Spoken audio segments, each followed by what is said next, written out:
Although higher rates may discourage some potential buyers right now, and that may hurt, but with less inventory right now means less buyers, might hurt so good.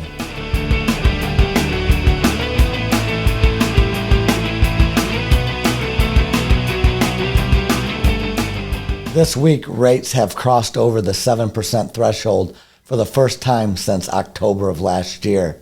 But the good news, the silver lining here is there is less inventory, which means there's less competition with rates being higher. Now, the good news is you can get seller concessions, which means sellers are paying for buy downs to help you get into a house with a lower rate, to help you qualify with maybe a permanent buy down. And you have the prices coming down a little bit, or at least stabilizing in our market, which means less competition, more concessions from the seller. Even though rates are higher right now, there's a great probability you'll be able to refinance down the road. So now is a great time to jump in while there's less competition.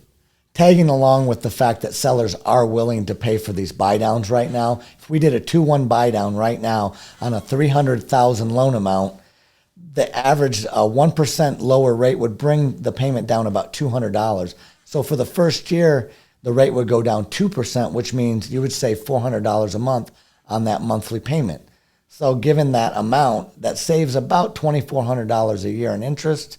And if you take that over 2 years, the seller would be paying about $4,800 to do that buy down, which would be doable in this market.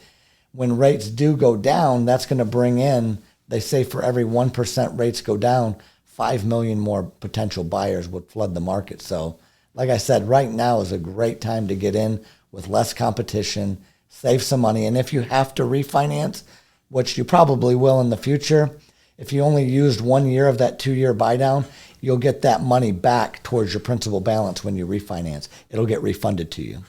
And we do have a new program that came out here at Cross Country Mortgage called Buy Now, Save Later. So if you do buy now and you refinance in the future, we will give you up to $1,500 towards your closing cost on that refinance.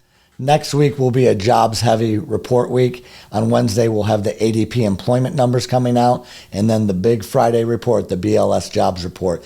That will tell us what direction rates will go when those reports come out next week. Good news on the horizon coming up. I hope everybody has a great week. Next week, I'm Jeff Zuloff, and that's your Mortgage Minute.